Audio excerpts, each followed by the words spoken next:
You're listening to the Archetype Effect, conversations redefining power, purpose and leadership for women and the coaches who guide them.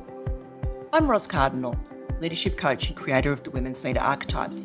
Together we'll explore the real stories, the research and reflections that help women rise with clarity and authentic power. There's a moment I see often in women, and it's easy to miss because it doesn't look like confidence or certainty. It doesn't arrive with a grand announcement. Most of the time, it arrives quietly. A thought, a question, a possibility that wasn't available before. Maybe I could. Maybe I don't have to keep doing it this way. Maybe there's another option. If you've been listening throughout this season, we've spent a lot of time talking about what happens when power contracts. We've explored the ways women adapt when authority feels unsafe, when responsibility becomes too heavy, when influence feels threatened, when belonging feels conditional. We've looked at the ways power can pull inward, speed up, harden, or disappear into the needs of everyone else. And if you've recognised yourself in any of these conversations, I want to say something important. Recognition is not the end of the story, because human beings are remarkably adaptive. But we're also remarkably capable of change. Not forced change, not self-improvement, not becoming someone else. Movement. And that's what I want to explore today. What happens when power starts moving again? Not because life suddenly becomes easier, not because every challenge disappears, but because something inside you begins to loosen. A belief, a fear, a certainty about what's possible. There's a common assumption that change begins with action, that first you do something differently, and then your life changes. But after years of working with women leaders, coaches, and business owners, I've become convinced that most meaningful change begins somewhere else. It begins with possibility. A future that felt closed suddenly feels open. An option you couldn't see becomes visible. A choice you never believed you had starts to appear. And once possibility enters the room, something interesting happens. Power starts moving. Not all at once or in a straight line, but enough.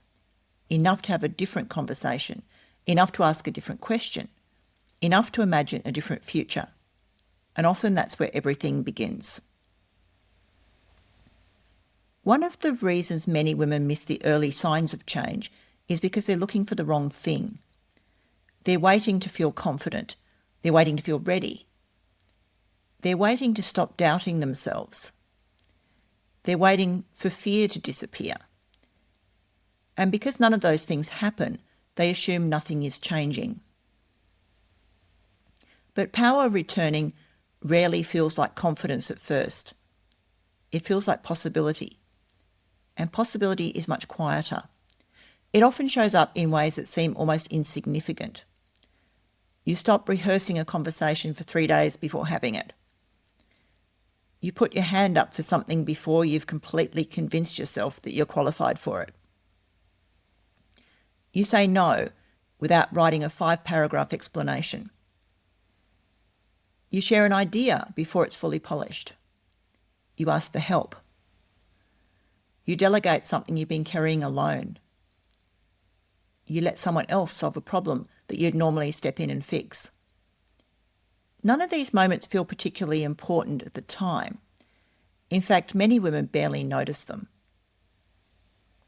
because they're still measuring themselves against some imagined version of confidence. They're still thinking, when I feel completely certain, then I'll know I've changed. But completely certain is a very high bar, and most meaningful growth doesn't arrive that way. What often changes first is your relationship with uncertainty. You become a little more willing to not know, and more willing to experiment. A little more willing to discover what happens. And that willingness creates room room for new experiences, room for different outcomes, room for evidence that the future may not be exactly what you've been expecting. One of the women I worked with described it beautifully. She said, "I don't think I'm more confident. I just don't feel trapped anymore." And I think that's important. Because when power is constrained, life can start to feel very small. Not externally, but internally. The same thoughts, the same worries, the same decisions, the same explanations for why something won't work, why now isn't the right time, why someone else could do it better, why it's safer to stay where you are. When power starts moving again, those stories begin to lose their power. Not because they disappear, but because they stop being the only story available. Another possibility appears alongside them. Maybe it will work. Maybe I'm ready enough. Maybe I could learn. Maybe I don't have to get it perfect. Maybe this conversation won't go the way I'm expecting. Maybe this isn't as risky as it feels. And once those possibilities become available, behaviour often follows naturally. Not because you've forced yourself into action, because the future has become larger than the fear. I think that's one of the most misunderstood aspects of personal growth. People assume courage comes first, then action, then results. But often it's possibility that comes first. The moment you can imagine a different outcome, the moment you can see a different future, the moment you stop assuming that what has always happened will continue happening forever, that's often the moment power starts moving. Not because you become someone new, because you've stopped treating the future as already decided. And from that place, even very small choices begin to matter. A conversation, an application, a boundary, an idea shared out loud, a risk taken, not because they change everything immediately, but because they signal something important. You are no longer organising your life entirely around protection. You're beginning to organise it around possibility. And that's a very different way to live. One of the reasons I wanted to create this episode is because power returning is often only obvious in hindsight. When we're living through it, it often feels insignificant. It doesn't feel like transformation. It feels like a small decision, a conversation, a moment of curiosity, something we almost dismiss, and then later we realise that was the turning point.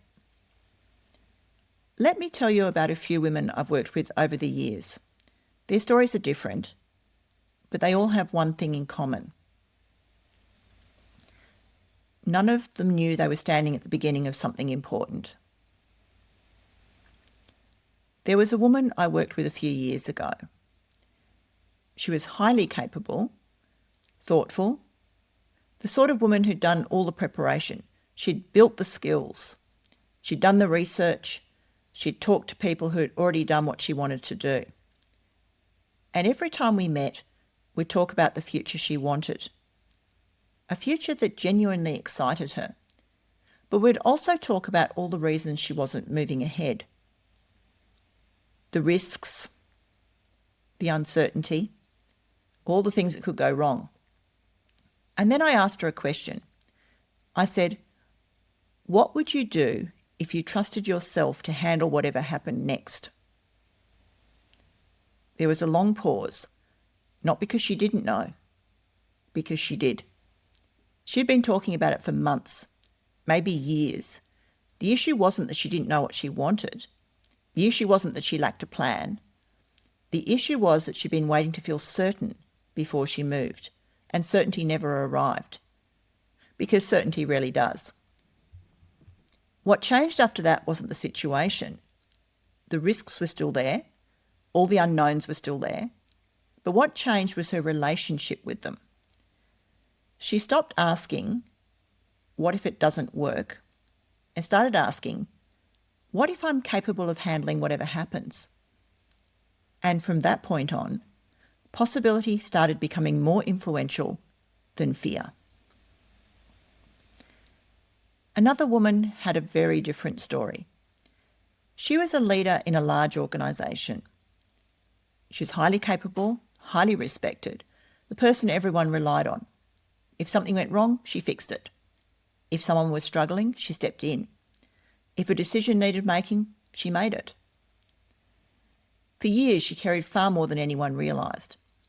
And if you'd asked her at the time, she would have said she was coping, because she was.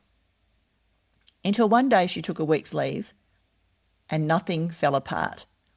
The team managed, problems got solved, decisions got made, the world continued. When she came back, she laughed and she said, "I think I might be the only person who believed I was holding everything together." Now that sounds funny, but underneath it was something quite profound. For years she'd been organising her leadership around an assumption that everything depended on her. And the moment that assumption loosened, so did she. She delegated differently, she led differently, she lived differently. Not because she learned a new leadership model, because she discovered she was carrying something that was never hers to carry alone. And that's often how possibility appears. Not as something new, but as the loosening of something we've assumed was true. And then there was a coach. From the outside, her business looked successful. She had clients, she had experience, she had built something she cared deeply about. But after a series of setbacks, she'd quietly stopped stretching into the future. Not consciously. She still showed up. She still worked with clients, still talked about her business. But without realising it, she'd shifted into maintenance mode. Everything became focused on protecting what already existed. The energy that had once gone into creating, experimenting and exploring new possibilities had become focused on preserving what she already had. One day she told me she'd signed up for a program she'd been considering for months. Not because she knew exactly where it would lead, not because she'd mapped out a detailed return on the investment. She simply said, "I think I just wanted to feel excited about something again."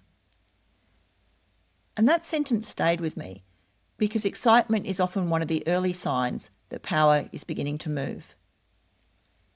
Not confidence and not certainty, not even motivation, but excitement, curiosity, interest, a sense that the future contains something worth moving toward.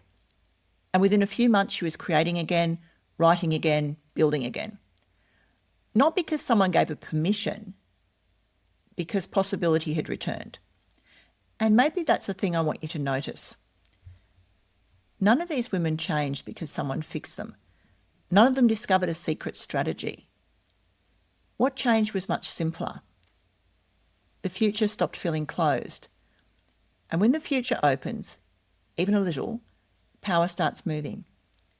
And often that's where change begins. Not in certainty, in possibility.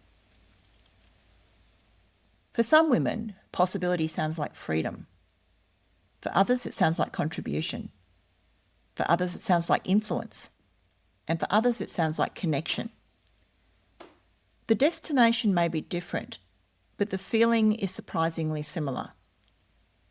It's a feeling of expansion, of life becoming larger rather than smaller. Let's start with the sovereign.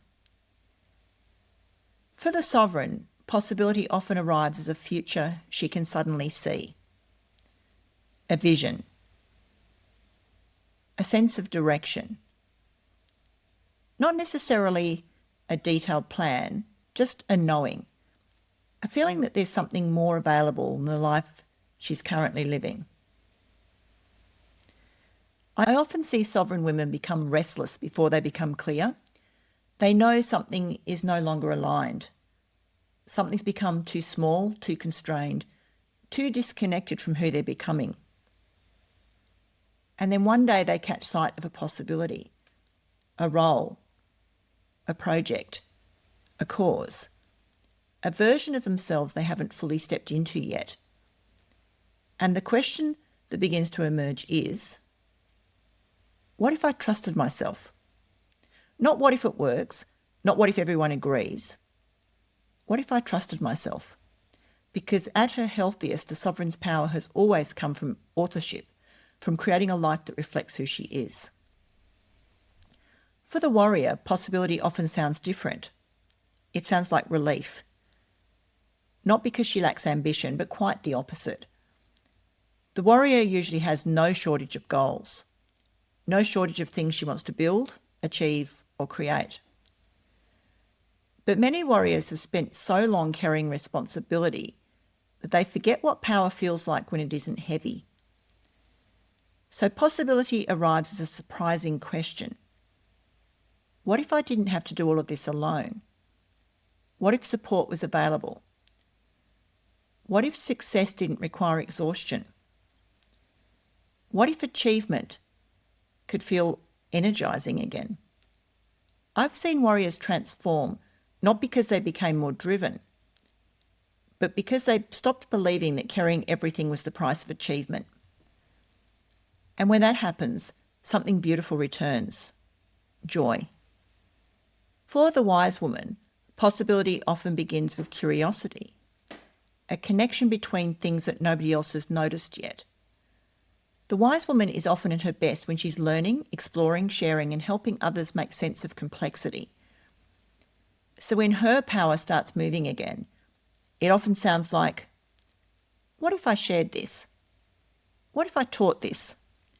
What if I stopped keeping all of this to myself? Some of the most influential women I've met started with nothing more than a thought they couldn't quite let go of, an idea that kept returning, a perspective they felt compelled to share.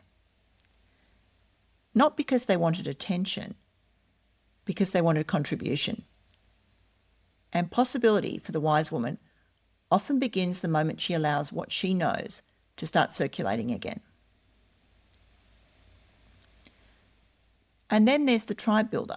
For the tribe builder, possibility often sounds like belonging, not fitting in, but belonging. A sense that she no longer has to choose between connection and authenticity, between being herself and being accepted,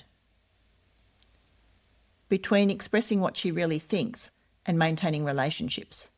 For the tribe builder, possibility often arrives through people, a community, a conversation, a partnership, a relationship that reminds her she doesn't have to earn her place. And the question often becomes, what if I could be fully myself and still be loved? That's a powerful question, because so many women have spent years believing these two things are in conflict. And perhaps that's what all of these questions have in common. They're not really about confidence. They're not even about courage. They're about permission. Permission to trust yourself. Permission to accept support. Permission to share what you know. Permission to belong without becoming someone else. And when those permissions begin to appear, something shifts. Power no longer has to stay where it's been. It begins to move towards expression, towards contribution, towards connection, towards authorship. Not because you've changed who you are, because you're becoming less constrained in expressing who you've always been. One of the things I find fascinating is that when people tell the story of change, they usually start in the wrong place. They start with the resignation, the business launch, the difficult conversation, the promotion, the relationship ending, the move, the decision, the visible thing, the thing everyone else could see. But when you listen carefully, that's rarely where the story actually began. The story usually began much earlier, in a moment so small it almost went unnoticed. A question, an observation, a feeling, a possibility. The moment someone realised they could no longer pretend they didn't know what they knew. The moment they became curious about a different future. the moment they stopped assuming that things had to stay exactly as they were. Most major changes in our lives begin long before our behaviour changes. They begin when our relationship with the future changes. And that's important because many women dismiss this stage.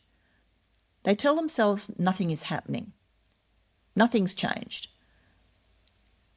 And this is where many women become unnecessarily hard on themselves.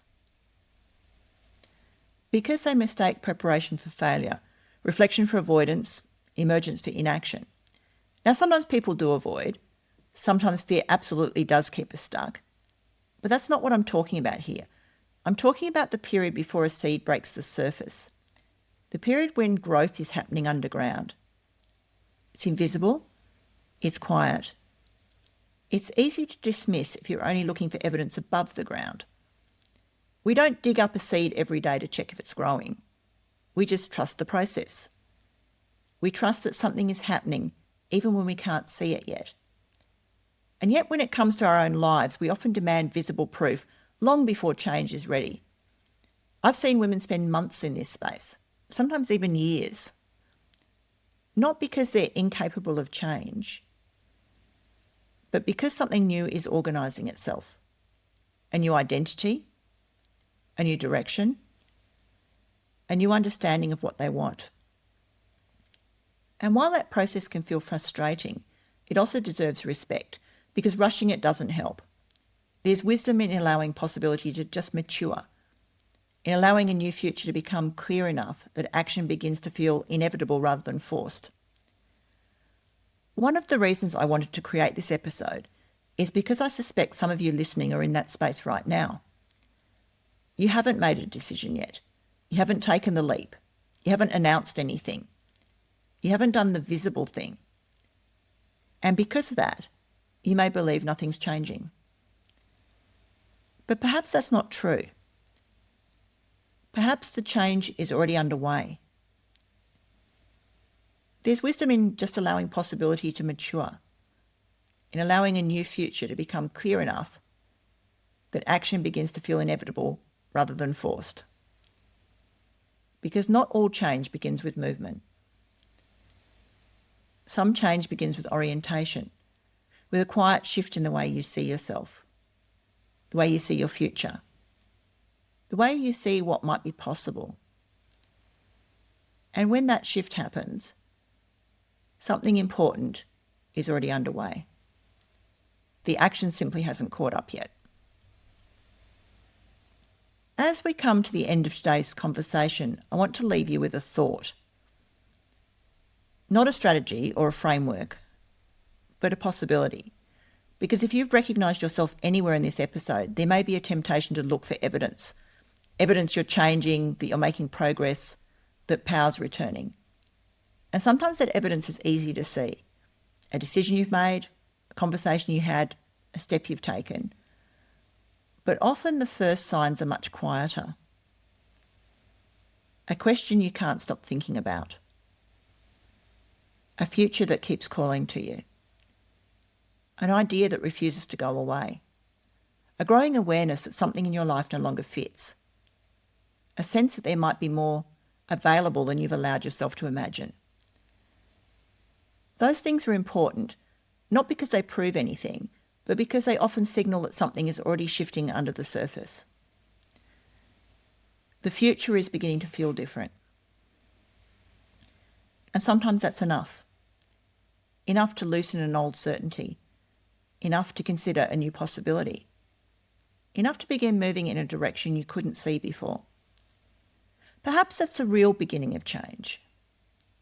Not action, not confidence, not certainty. Possibility. The moment a different future becomes imaginable. The moment you can see a path where before there was only a wall. The moment you realise that the life you've been living may not be the only life available to you. And if you're in that space right now, I want you to know something. You don't have to have all the answers. You don't have to know exactly how it will unfold.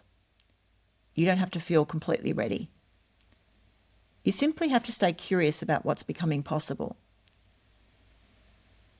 Because maybe power was never lost. Maybe it was never something you had to earn, build, or become. Maybe it was there all along, under the expectations, under the responsibilities, underneath the adaptations that help you navigate the seasons of your life. Not gone, not waiting to be fixed. Just waiting. Waiting for enough space. Waiting for enough safety. Waiting for a future that felt bigger than the protections that once kept you safe. Waiting for possibility. Because when possibility returns, power begins to move. And when power begins to move, life often follows. Thanks for joining me on the Archetype Effect. If this episode sparked an insight, share it with a woman who leads, or leave a review so more women can find these conversations. Until next time, lead with purpose and power that feels like you.